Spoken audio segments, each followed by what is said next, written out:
Kita tentunya berterima kasih lagu pujian yang sudah disampaikan. Dan tiba saatnya kita akan menyanyikan lagu tema kita. Kita berdiri bersama-sama, kita buka lagu Sion 134. Hai Kristen Jaga. Kita nyanyikan ayat pertama dan keempat.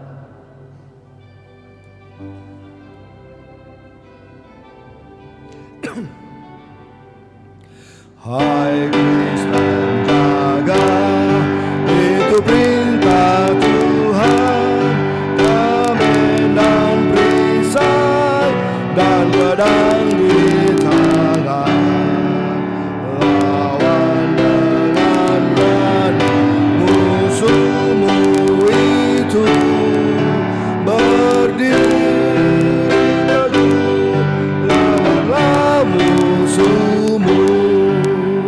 Gagah berani, gagah berani, gagah berani, lawanlah musuhmu. Yang keempat, janganlah bimbang, karena Yesus dekat, sedia memberi hiburan dan rahmat. Kasih-Nya bagaikan air di padang, berdiri teguh, lawanlah musuhmu.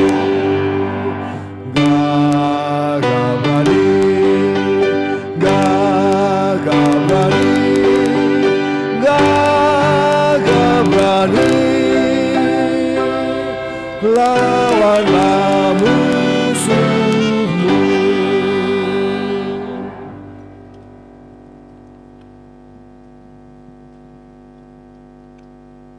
Terima kasih ya Tuhan, oleh berkat-Mu maka kami boleh datang pada pagi ini di rumah Tuhan untuk belajar firman Tuhan dan untuk merencanakan pekerjaan Tuhan. Berkati masing-masing kami supaya firman-Mu yang kami pelajari sebentar akan benar-benar menjadi dorongan, motivasi bagi kami untuk selalu lebih punya komitmen bekerja bagi Injil Tuhan. Terima kasih Tuhan, ampuni dosa salah kami. Hadirlah di tengah-tengah kami, dalam nama Yesus Juru Selamat kami. Amin.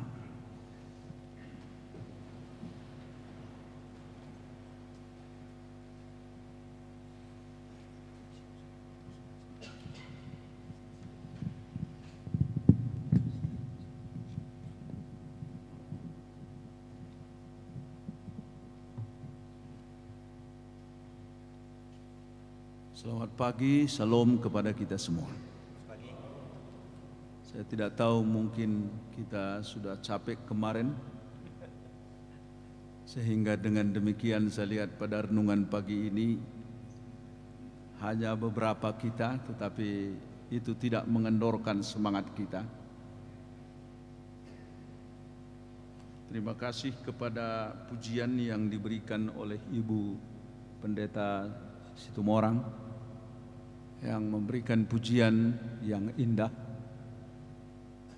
dan baik, dan juga singing group dari para dosen yang ada di UNAI ini. Nyanyian sudah tentu memberikan keteduhan bagi masing-masing kita. Pada waktu tadi pagi saya dengar ada orang main piano di bawah ini, dan nyanyiannya menyentuh hati saya. Seperti lagu itu benar-benar meneduhkan hati yang kadang-kadang banyak pergumulan. Tetapi kalau mendengar puji-pujian, maka kita pun diteduhkan. Kadangkala sebagai orang yang cinta pekerjaan Tuhan, sering di dalam hidup kita, saya mau bekerja untuk Tuhan, tetapi apabila ada struggle, ada tantangan, bisa-bisa saja kita satu dengan yang lain akan marah satu dengan yang lain oleh karena pekerjaan Tuhan. Karena kenapa? Karena kita berpikir bahwa pekerjaan Tuhan ini oleh kuat kuasa kita. Padahal pekerjaan Tuhan ini hanya bisa diselesaikan apabila Tuhan hadir di tengah-tengah kita, apabila Roh Tuhan selalu menuntun kita, maka pekerjaan yang kita lakukan itu akan bermanfaat. Oleh sebab itu, pada pagi ini saudara-saudara, saya sedikit membicarakan apa yang dinamakan evangelisasi dari perspektif yang berbeda. Semua pekerjaan Tuhan, apakah itu universitas, apakah itu rumah sakit, apakah itu literatur, apa saja, semuanya fokusnya adalah untuk evangelisasi. Kita berkumpul di sini yaitu berkumpul untuk majelis pusat, konfernas. Tujuannya semuanya ini adalah supaya proses evangelisasi dari gereja Masehi Advent hari ke-7 di Indonesia ini secara khusus dan dunia ini akan bisa berjalan dengan baik. Jangan kiranya dalam pekerjaan ini akhirnya kita ada masalah aset, masalah sistem hubungan dengan pemerintah, ini menghalangi pekerjaan Tuhan. Saudara tahu, saya baca di banyak masalah-masalah gereja, banyakan bukan masalah doktrin, tetapi banyakan masalah gereja yang ada di Indonesia ini adalah masalah aset dan aturan-aturan kekuasaan. Ini yang terjadi. Siapa yang mengatur? Siapa yang punya otoritas? Padahal semua mengatakan otoritas gereja, kepala dari gereja itu adalah Kristus. Tapi dalam implementasinya di sana sering bukan Kristus yang terjadi di sana. Yang terjadi di sana adalah egoistis. Ini yang menyebabkan masalah-masalah, bukan hanya gereja GPIB, HKBP, banyak gereja-gereja yang semuanya adalah tujuannya menginjil, tetapi ternyata banyak menjadi masalah. Disinilah pentingnya kita kembali bahwa apa sebenarnya tujuan kita. Tujuan kita berkumpul, apa fokusnya. Dan kita harus selalu kembali ke basic. Kalau tidak, bisa kita hanya buang-buang waktu, buang-buang dana. Ini yang perlu kita pikiri, saudara-saudara. Evangelisasi. Saya sedikit ambil definisinya. Evangelism is sharing the good news of what God has done for us all. Evangelisasi adalah men-sharing, membagikan kabar baik apa yang Tuhan telah lakukan kepada kita. Saya yakin tidak ada pernah Tuhan membuat yang tidak baik kepada kita. Amin.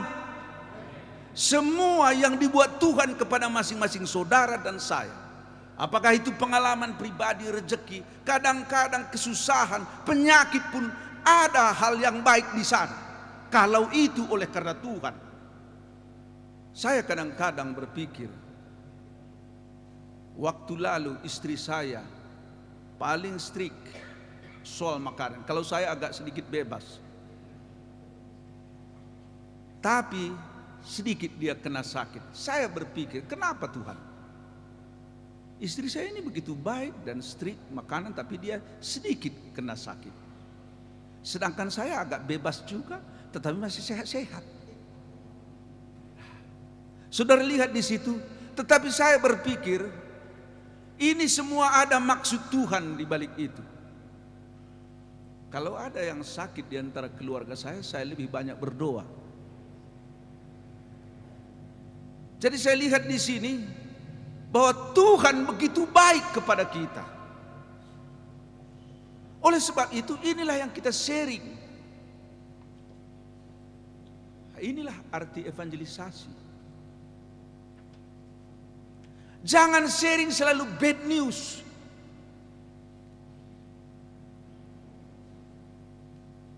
Roh Tuhan ada padaku, oleh sebab Ia telah mengurapi aku untuk menyampaikan kabar baik.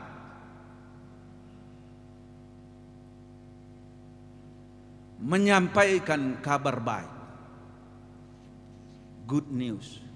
Sering kita membuat para pendeta dan para penatua buat selalu arti good news evangelisasi itu sangat teologis. Ajarkan doktrin, 28 doktrin secara sistematis. Tetapi sekarang ini sudah mulai orang, kalau you ajar doktrin, orang sudah mulai agak resisten. Itu sebabnya approach kita sekarang ini menginjil adalah yang namanya acara penginjilan melalui keluarga, family approach. Sehingga seri kebahagiaan keluarga yang sangat populer sekarang dari rumah tangga. Ada win wellness approach melalui kesehatan. Kenapa? Masalahnya sekarang doktrin, orang sudah mulai gatal telinganya. Kenapa? Karena rupanya evangelisasi dengan approach doktrin saja, kabar baik, kabar baik itu adalah evangelisasi. Kontranya adalah kabar buruk.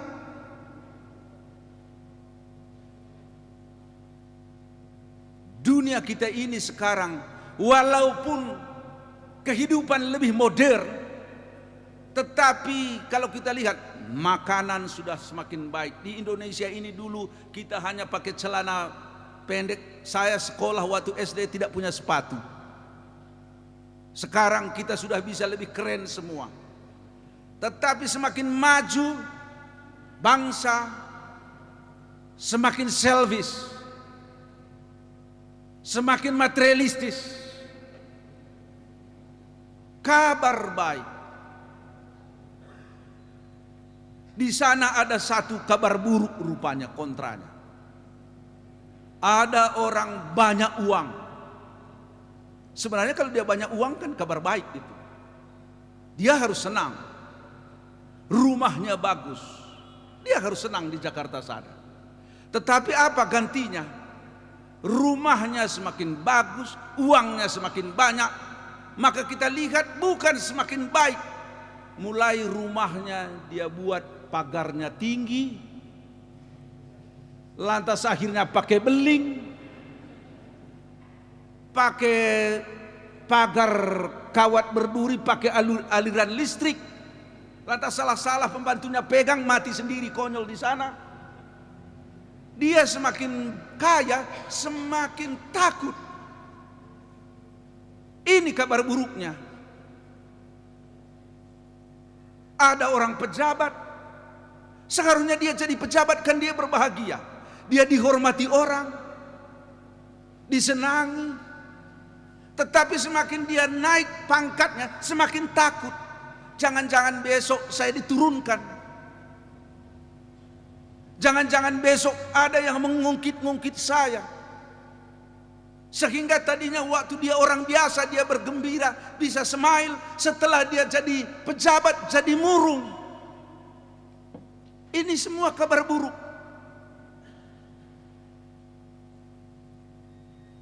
Ada orang tadinya masih biasa-biasa, gembira, tetapi setelah dia punya titel semakin tinggi, semakin murung. Ini kabar buruk. Jadi dengan kata lain, produksi manusia yang katanya mengembangkan diri, membuat maju, semuanya kalau tidak dengan Tuhan jadi kabar buruk semua. Oleh sebab itu saudara-saudara, kita membawakan kabar baik. Kalau orang kaya tadi banyak uangnya, semakin takut dia. Saya berevangelisasi, saya sebagai pendeta atau sebagai penatua, saya berteman dengan dia. Setelah itu dia dapati, saya merasa damai, saya senang. Saya bukan rupanya pagar rumah yang tinggi, pakai beling yang mengamankan saya. Ada seorang Yesus Kristus yang mengawali saya, dan dia merasa free. Inilah kabar baik, dan kita sanggup melakukan itu, sharing kepada mereka sehingga mereka kuat. Inilah sebenarnya pendekatan evangelisasi yang paling baik. Yang saudara-saudara umpamanya kita pejabat gereja. Ya saya sekarang ketua uni, ada ketua daerah, nanti sebentar lagi adalah konferensi. Lantas saya terus takut, besok mungkin ini ada yang muda-muda, hebat-hebat dia. Ini saingan saya ini. Takut. Ini kenapa sampai kabar buruk?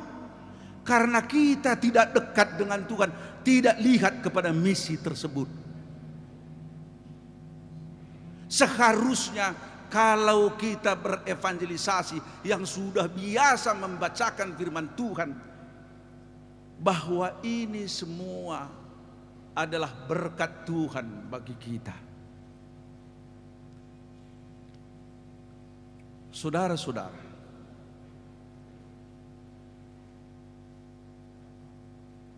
kabar buruk,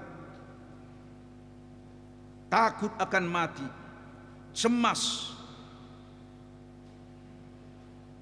takut hilang pekerjaan, walaupun pekerjaannya sekarang sudah ada. Besok saya di PHK barangkali, jadi dia takut juga. Takut hari esok, padahal hartanya sudah banyak. Takut kena kanker, padahal sekarang masih sehat. Takut dirampok, takut dan takut. Dan kabar buruk ini kita sebagai anak Tuhan merombak situasi menjadi kabar baik. Dan itulah sebenarnya evangelisasi. Zaman sekarang ini pendekatannya bukan doktrin. Doktrin memang penting, tetapi pendekatannya ada satu di sini. Evangelisasi adalah pewartaan Kristus yang dilakukan dengan doktrin firman dan kesaksian hidup. Kesaksian hidup. Bagaimana saya? Kira-kira saudara tahu, mari masuk dalam gereja kami. Lantas didapati gereja itu rusuh terus, berdebat terus, lupa inti pekerjaan. Memang pasti ada perbedaan pendapat, itu pasti. Ada orang katakan tesis, antitesis, sintesis, itu selalu ada. Tapi jangan sampai merusak. Suatu proses yang didorong oleh kasih Kristus mengilhami dan mengubah seluruh tatanan pola hidup.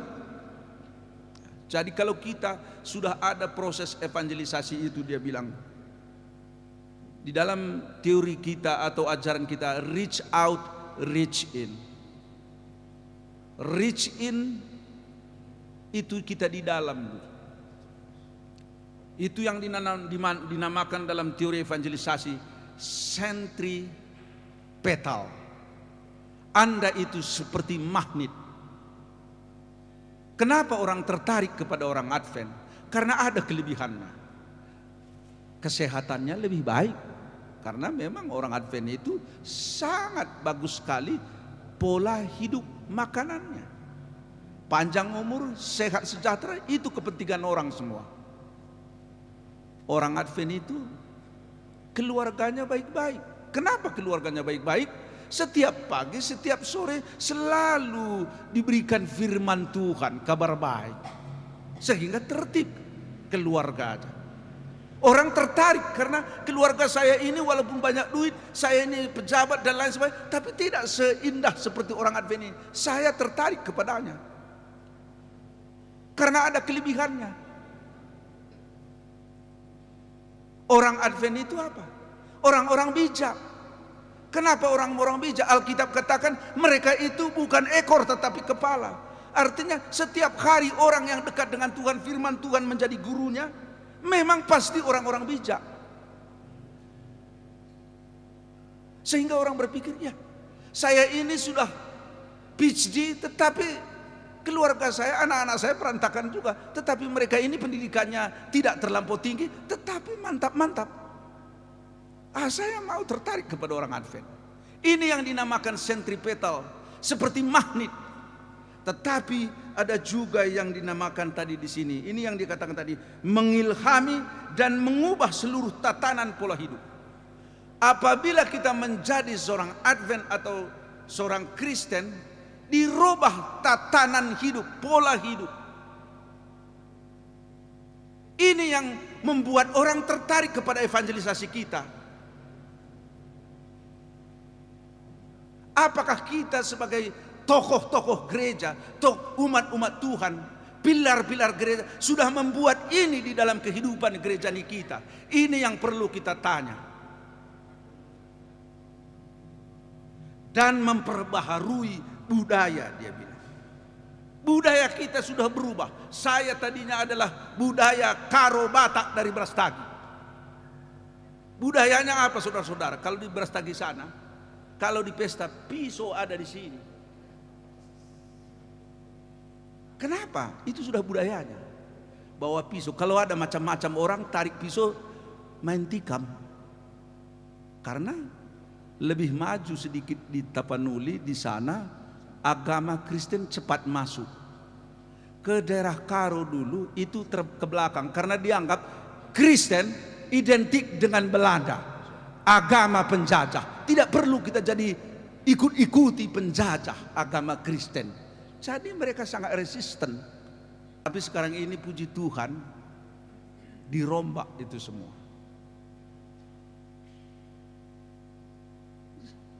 Budaya dirubah. Ya sekarang kalau saudara pergi umpamanya ke gereja Advent di Tanah Karo, nggak ada lagi orang bawa pisau begitu. Justru kalau dia bawa pisau ditertawain orang. Ya kenapa mesti bawa pisau? Pisau kita adalah Kristus, bukan di sini. Ini artinya dikata-kata evangelisasi itu prosesnya adalah perubahan budaya.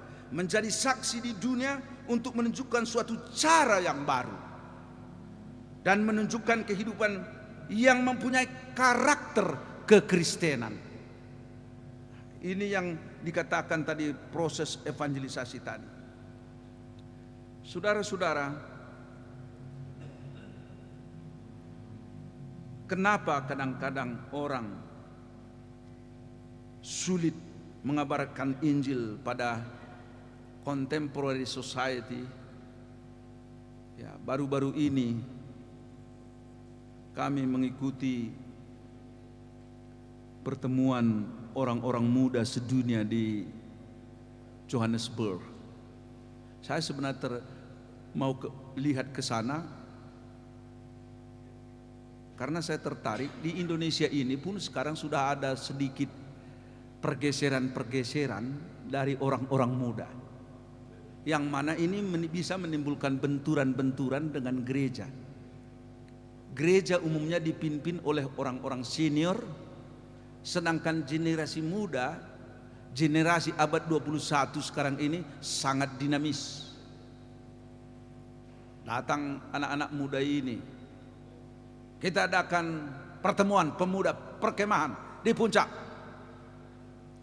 Mereka buat atur sedemikian rupa dengan baik,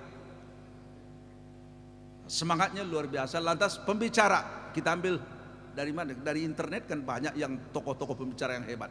Dia cek, dikirim entah ke Amerika, entah ke Eropa. Pembicaranya bilang oke, datang. Setelah itu mari kita berkumpul. Nah, kadang-kadang tidak melalui proses organisasi, kan di situ masalahnya. Lantas pada akhir-akhirnya mereka datang kepada kita. Kami mau berkumpul di sana Pak, lapor.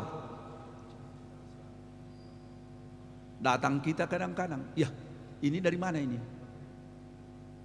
Kan begitu. Sudah tentu fungsi gereja adalah menjaga doktrin ajaran. Karena itu gunanya ada gereja, supaya ajaran tidak boleh salah-salah. Ada sudah ajaran, supaya jangan ada ajaran murtad. Karena ibaratnya satu domba, kumpulan domba, dikasih sedikit makanan beracun saja di ramuan makanannya itu, maka domba itu nanti mencret semua. Oleh sebab itu salah satu preventif, hati-hati soal memberi makanan ini supaya nanti dia tetap sehat. Itu sebabnya gereja ada ini namanya formatnya. Tapi datang anak muda kadang-kadang dia katakan, wah kami ini sudah terkenal ini begini. Sudah tentu kita tidak katakan tidak boleh. Karena kalau kita katakan tidak boleh, namanya anak muda. Mereka juga anak-anak kita. Jangan saudara berpikir kalau punya mereka ini bukan anak kita, anak-anak anggota ini semua yang setia. Tapi mungkin di dalam pemikiran mereka ini orang tua ini, kami datang di gereja bukan kebutuhan kami yang dibicarakan di gereja. Yang dibicarakan di gereja ini adalah kebutuhan orang tua. Sedangkan anak-anak muda zaman sekarang dan kita juga ada kecenderungan sangat praktikal sekali. Gereja harus menjawab segala kebutuhan saya. Kalau itu tidak connect dengan kebutuhan saya, so for what? Untuk apa? Ada orang bikin rasionalisasi, saya bayar perpuluhan karena dengan saya bayar perpuluhan ini, ya saya memang merasa diberkati kalau saya datang di gereja. Memang Tuhan mengajarkan di dalam Maleakhi 3, bayar perpuluhanmu. Tetapi bayar perpuluhan itu ada di sana makna rohani, di mana setelah saya bayar perpuluhan, saya akan diberkati Tuhan, berbahagia. Dijawab kebutuhan zaman pada waktu itu. Semua bangsa Israel di dalam firman yang diberikan Nabi dan semuanya itu mengena kepada sasarannya. Jadi dengan kata lain, firman yang dibawakan di gereja harus menjawab juga kebutuhan-kebutuhan para anggota jemaat. Jangan umpamanya gereja itu ceritakan kebutuhannya, sementara jemaat lain. Di sini terjadi distorsi-distorsi, di mana pemimpin-pemimpin gereja harus juga pikirkan hal-hal yang demikian. Karena Allah itu di dalam memimpin gerejanya selalu Allah yang bijak. Jadi kembali ke pertemuan orang-orang muda tersebut. Lantas saya lihat di sana. Karena itu 3.500 ada orang-orang muda. Saya sedikit mengalami perubahan pola berpikir. Ya, karena dikatakan bukan hanya melalui membaca kita belajar, melalui pengalaman. Lantas saya lihat orang-orang itu tekun. Minggu pertama dari Amerika, dari Eropa, dari Brasilia, orang-orang hebat-hebat semua kerja. Mereka itu menggali lubang, bikin WC, mengecat gereja, memperbaiki bangku-bangku, berabu-abu semua. Tapi mereka enjoy, habis di situ haleluya. Selama seminggu tidak ada persungutan. Mereka tidak tidur di hotel, mereka itu tidur di rumah-rumah. Ini dia, ada sesuatu yang kita lihat. Setelah itu tiba kepada satu minggu berbakti dan belajar. Mulai perbaktian hari pertama. Haleluya, haleluya, praise the Lord. Waktu mulai menyanyi, ada namanya Day 7 di situ. Mula-mula senang semua, tapi setelah lagu-lagunya ini benar-benar, karena di setiap presentasi kebaktian pertama dulu puji-pujian, penyembahan, setelah itu praise, haleluya. Setelah haleluya, saudara tahu waktu mulai di sana nyanyiannya bahwa Allah itu maha besar, Allah itu begitu maha baik.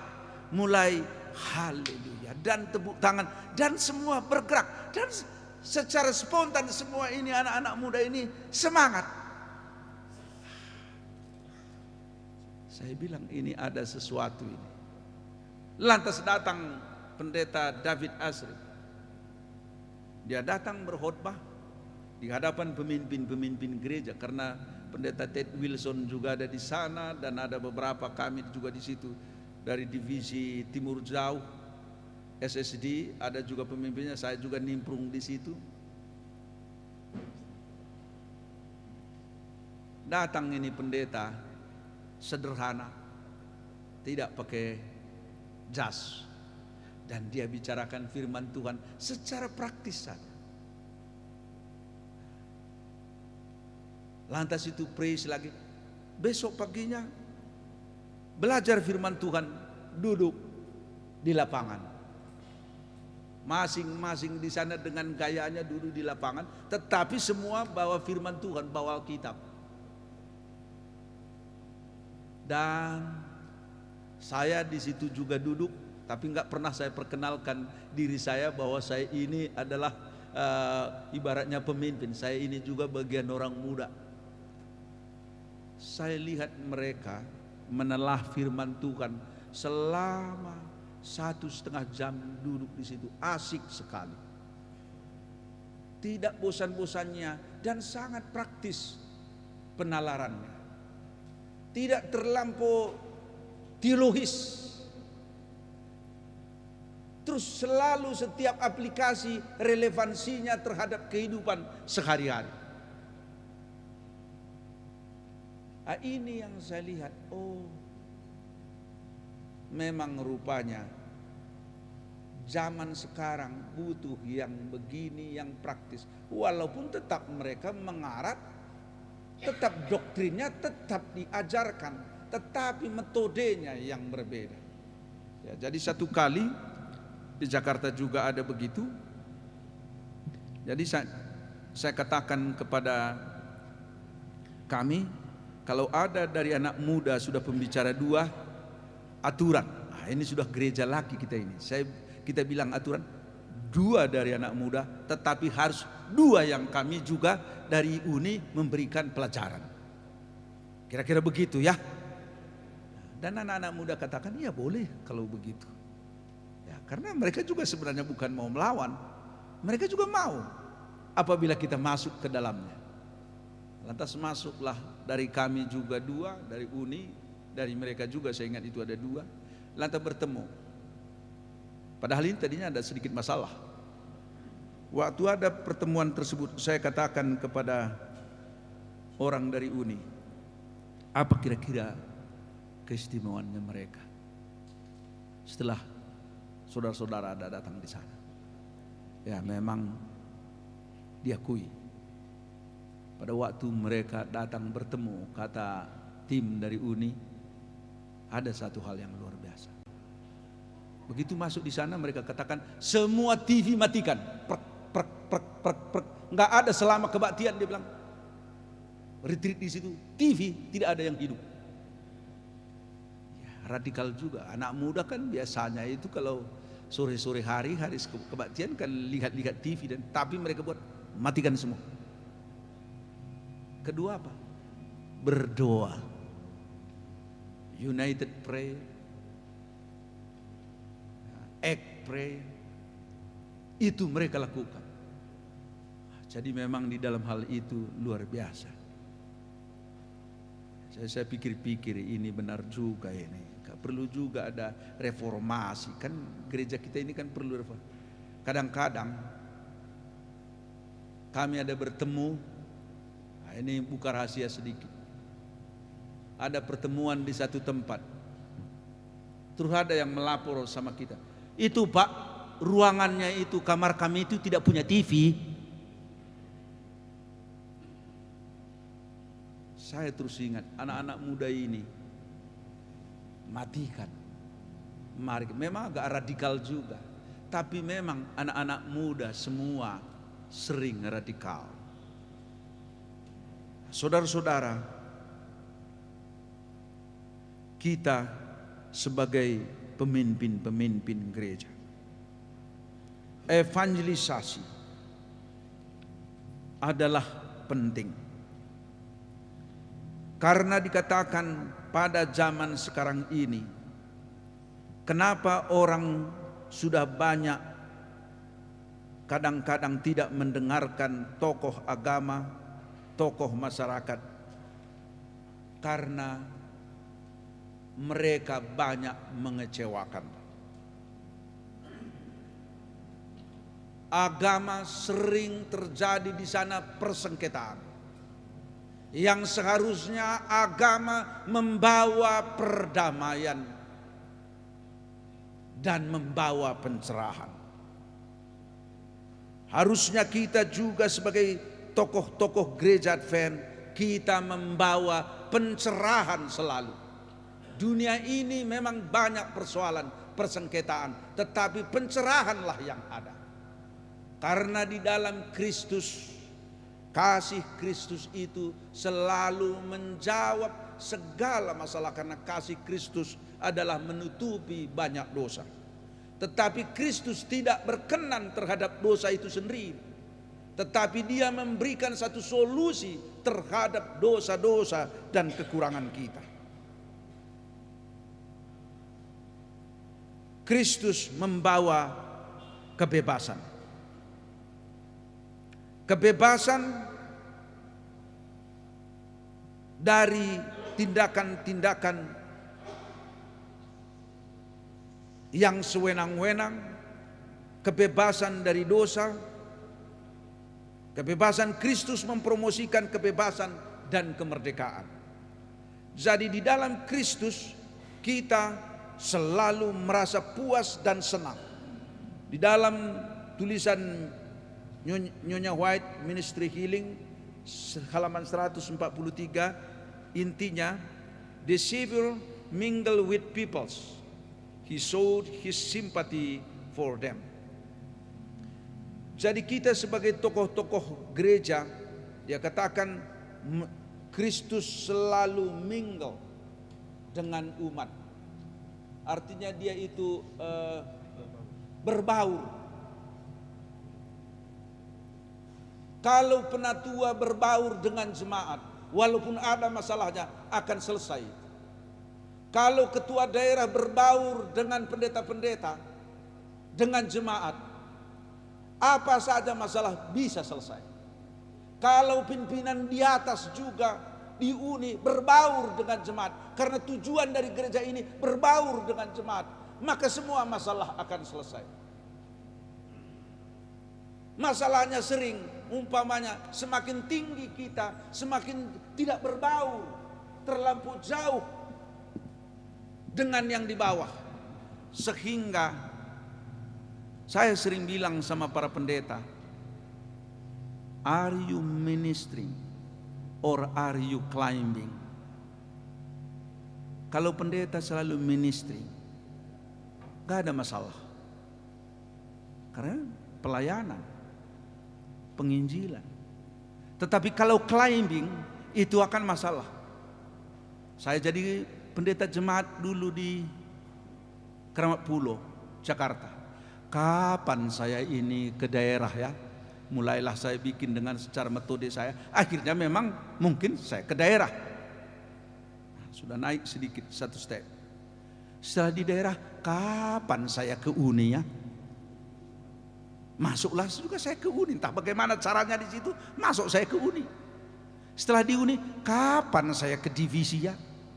Kalau ini saja tidak salah, tetapi kalau hanya ini motonya, maka dia akan kesepian.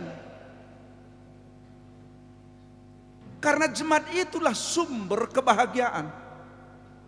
Apabila kita melayani jemaat melalui umat, kita akan berbahagia. Karena Tuhan mati untuk jemaat itu. Jemaat yang dimaksud di sana dalam arti umat. The believer dibilang definisinya dari Alkitab.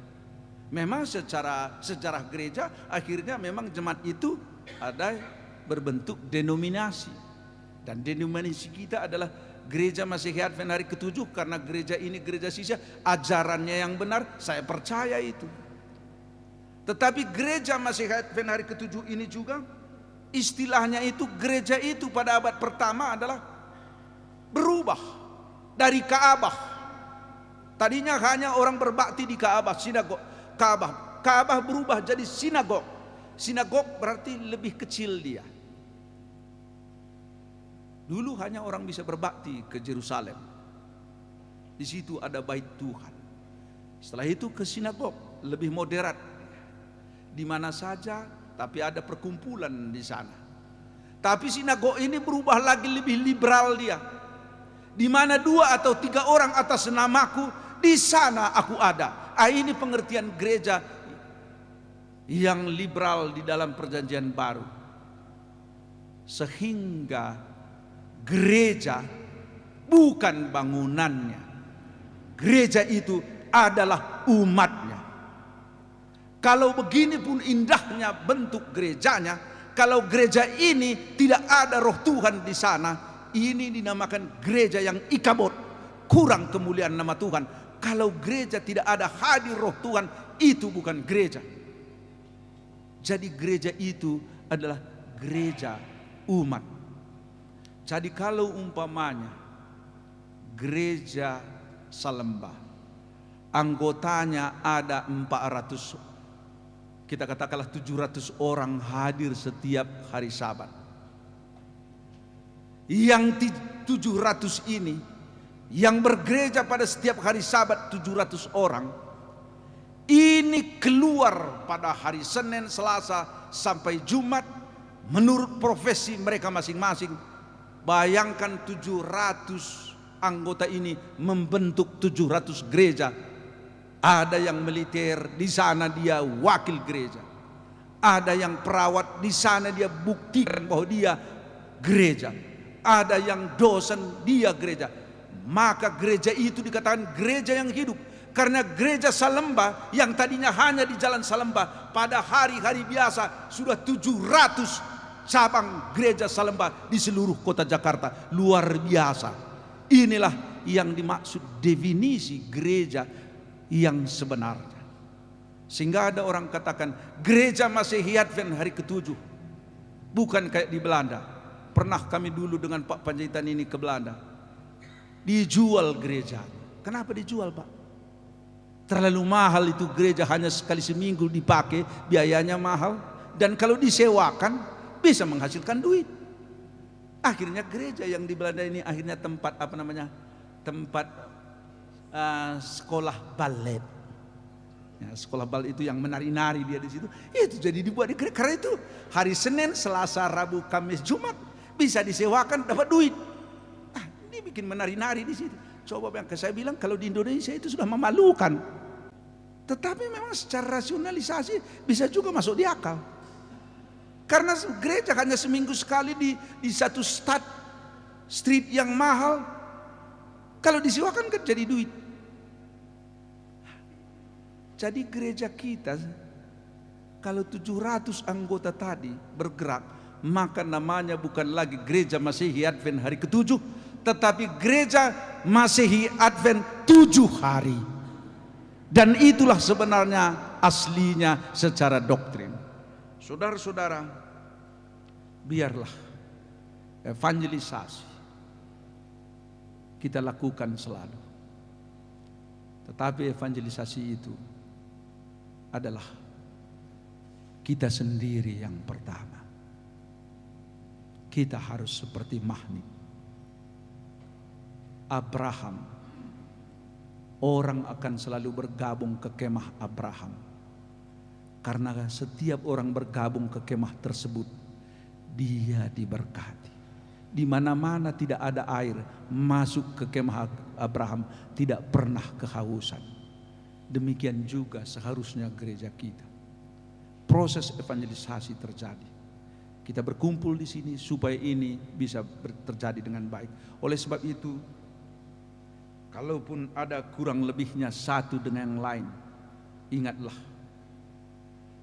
bahwa kita sedang berevangelisasi. Artinya kabar baik. Di dunia ini penuh dengan kabar buruk. Masalah-masalah kita kabar buruk semua.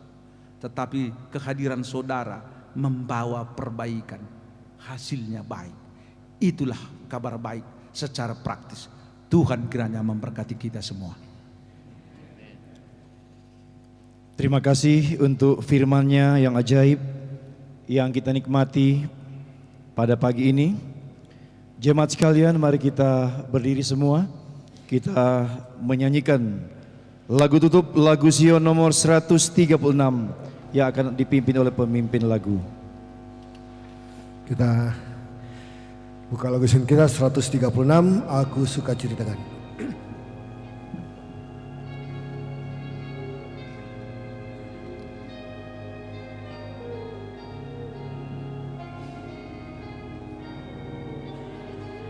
Sama-sama. Aku suka ceritakan barang yang di surga yang penuh kemuliaan. Yesus dan cinta. Aku suka ceritakan karena benar itu.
4. Aku suka ceritakan pada yang mendengar, yang rindu mendengarkan kabar Injil benar, dan telah di dalam surga ku akan nyanyikan lagu cerita Yesus yang ku telah masyurkan. Aku suka ceritakan serta puji namanya. Aku suka masyurkan lagu cintaannya. Kita tunduk kepala untuk berdoa. Bapa di sorga, kami bersyukur pagi ini boleh menerima berkat Tuhan lewat pekabaran yang sudah disampaikan hamba Tuhan, Pendeta Dr. JS Perangin-Angin. Kiranya oleh kehadiran Roh Kudus di hati kami, pekabaran yang telah kami dengarkan boleh menjadi berkat besar bagi hidup kami. Kami boleh membawa kabar-kabar baik bagi semua orang yang ada di sekitar kami. Kami boleh menjadi berkat besar di tengah masyarakat di mana kami sedang Tuhan izinkan untuk bekerja. Pada pagi ini kami mau mendoakan khusus untuk hamba Tuhan, Pendeta Dr. JS Perangin-Angin, di dalam tanggung jawabnya sebagai pemimpin gereja di Indonesia. Kiranya berkat Tuhan dapat menjadi bahagiannya, bahagian istri, anak-anak, keluarga ini, agar dimanapun Tuhan berkenankan mereka melakukan tugas pelayanan, benar-benar boleh menjadi berkat besar untuk pekerjaan Tuhan di Indonesia. Ketika kami akan melanjutkan acara konfernas pada hari ini, kami mohon tuntunan Tuhan, kami mohon berkat Tuhan, agar kami boleh mengikuti konfernas hari ini dengan baik. Kami boleh dibekali, kami boleh menjadi berkat besar di daerah-daerah dari mana kami datang, agar banyak jiwa yang boleh dituntun untuk menerima Tuhan, agar mereka boleh diselamatkan. Terima kasih Tuhan, Engkau telah mendengarkan doa kami pagi ini dan memberkati kami sekalian. Di dalam nama Tuhan Yesus kami sudah berdoa dan mengucap syukur. Amin.